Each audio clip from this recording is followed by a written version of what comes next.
네, 안녕하세요. 오늘은요, 지난 시간에 이어서 연말정산할 때 가장 중요하게 챙겨야 할 소득공제와 세액공제에 대해서 얘기를 해보려고 합니다. 네, 말도 어렵고 비슷한 것 같은 소득공제와 세액공제가 어떻게 다른지 살펴볼 건데요. 자, 구체적으로 또 근로소득공제라는 게 있습니다. 그러니까 이 근로소득공제와 소득공제와 세액공제 등에 대해서 알아보고요. 누진세 구조와 종합소득세율에 대해서 또 알아보도록 하겠습니다. 네, 구체적으로 차이점을 살펴보기 전에요. 일단 보시면 여기 공제라는 말이 다 공통적으로 들어가잖아요. 그래서 그러면 공제라는 게 뭔지부터 우선 알아보도록 할 건데요. 일단 소득공제, 세액공제 차이점에 대해 살펴보기 전에 공제라는 건요. 표준 국어 대사전에 이렇게 나와 있습니다. 자, 여기서는 첫 번째 뜻으로 쓰이는 거겠죠? 받을 몫에서 일정한 금액이나 수령을 뺀다 라는 의미로 쓰이는 거고요. 그러니까 원래 몫에서 뭐 얼마만큼 뺀다는 뜻이겠죠. 소득공제나 세액공제나 이런 것들은 다 뭔가를 빼준다는 그런 얘기입니다. 자, 그 소득공제는요, 소득을 실제로 번 것보다 덜 번 것으로 빼주겠다라는 의미이고요. 세액공제는 그럼 세금을 다 계산하고 난 뒤에 거기서 빼주겠다는 얘기고요. 근로소득공제는 이것하고 조금 다른데요. 소득을 빼주는 건 맞는데 이제 근로자인 경우에, 그러니까 근로소득만 있는 경우에 비용으로 이걸 인정을 해줘서 소득 금액을 좀 덜 번 것으로 봐주겠다라는 그런 의미예요. 사실 근데 이렇게 얘기하니까 잘 이해가 안 가시죠? 그러면 이제 표를 보면서 이해하는 게 좋을 것 같습니다. 제가 저번에도 말씀을 드렸어요. 여기 있는 이 표를 통째로 다 이해를 하면 연말정산 끝나는 거다라고 말씀을 드렸었는데요. 자, 여기 총급여는 세전연봉이다라고 말씀을 드렸었죠. 여기서 처음 빼주는 게 이제 근로소득공제라고 보시면 되는데요. 이 근로소득공제라는 건 근로자의 경우에 소득을 덜 번 것으로 경비를 인정해 주겠다는 것이고요. 그 총급여의 액수에 따라서 공제 금액이 달라지게 됩니다. 자, 만약에 내 세전 연봉이 3,500만 원이다라고 할 경우에 예를 들어 볼게요. 그럼 1,500에서 4,500 여기 사이 구간이니까 750만 원에 1,500만 원 초과하는 금액의 100분의 15, 그러니까 15%를 공제를 해주겠다라는 거죠. 그럼 계산을 해보면 자, 750만 원에 만 원 뺄게요. 750만 원에 3,500만 원 빼기 1,500만 원이죠. 그쵸? 1,500만 원 초과하는 금액의 15%니까요. 그쵸? 여기에 15%가 되겠죠. 그쵸? 계산을 해보자면 750만 원에 3,500에서 1,500 빼니까 2,000이죠. 그쵸? 2,000에 15%면 300만 원이죠. 그쵸? 그러면 1,050만 원 이 공제 금액이 되는 거예요. 그쵸? 자, 그럼 근로소득 금액은 3,500만 원에서 1,050만 원 빼주면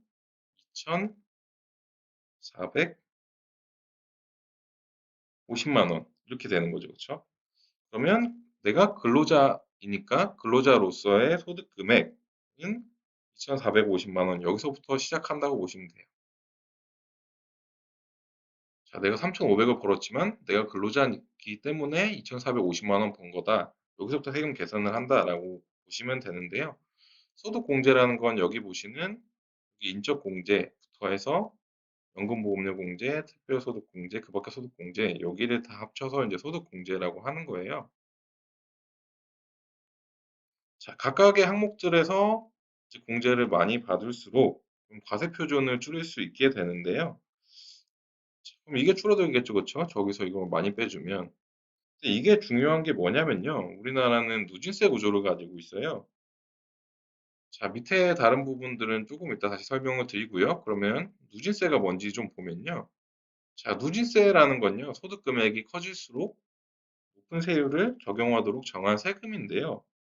현재 우리나라를 비롯해서 대부분의 나라에서 이런 구조를 채택하고 있습니다. 그럼 고소득자에는 더 많은 세금을 거두고 소득이 좀 적은 경우에는 더 적게 세금을 거두겠다라는 의미인데요. 이와 반대되는 개념은 이제 비례세라는 게 있어요. 자, 비례세라는 거는 쉽게 생각하면 얼마를 벌든지 간에 세율이 똑같이 적용하겠다라는 의미인데요.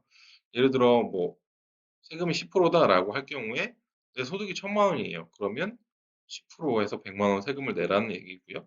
내 소득이 1억이다라고 하는 경우에는 여기에도 10% 그러면 뭐 1,000만 원 세금을 내라라고 하는 건데요.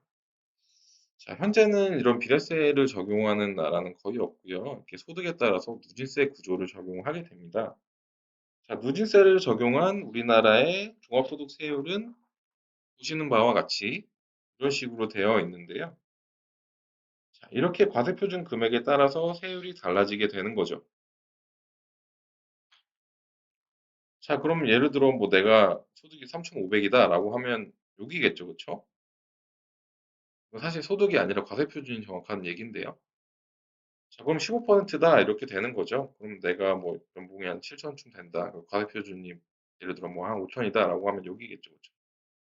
자, 그럼 여기 세율 곱하해 주는 건 알겠는데 뒤에 이렇게 빼주는 금액들이 또 있죠, 그쵸? 이 빼주는 금액들을 우리는 누진 공제라고 얘기를 합니다. 이 누진공제를 빼주는 이유는 뭐냐면요. 원래 세율을 이렇게 그냥 적용하면 좋은데 단일하게 적용하지 않기 때문인데요. 자, 무슨 말인지 예를 들어서 한번 보면요. 자, 내가 과세표준이 예를 들어서 6천만 원이다라고 하면 유기부환에 속하겠죠. 그렇죠? 4,600에서 8,800 사이. 그럼 24%겠죠. 그렇죠? 그러면 내 세금이 뭐 6천만 원에 24% 이렇게 되면 되는구나라고 생각을 하실 수 있는데요. 사실 이렇게 적용되는 게 아닙니다. 자, 어떻게 되냐면요. 6천만 원이라고 말씀드렸어요. 6천만 원인 경우에 그러면 그중에 1,200만 원은 6%예요. 무슨 얘기냐면 여기 과세표준이 1,200만 원인 경우에는 6%죠. 그렇죠? 자, 그러면 여기 있는 1,200만 원에 대해서는 6%로 곱해 주고요. 1,200에서 4,600 사이. 그럼 이 차액이 3,400만 원이겠죠. 그렇죠?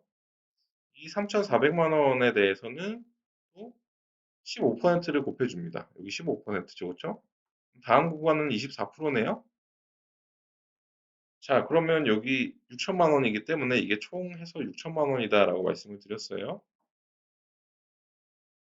자, 그럼 여기 차액은 이제 1,400만 원이죠. 이 1,400만 원에 대해서는 24% 곱해준다라는 거예요. 그러면 이 1,200만 원에 대해서는 6%, 3,400에 대해서는 15%, 1,400에 대해서는 24%, 이렇게 다 계산한 걸 더한 금액이 이제 결정이 된다라는 얘기인데요. 자, 근데 사실 이렇게 다 계산하려면 복잡하잖아요.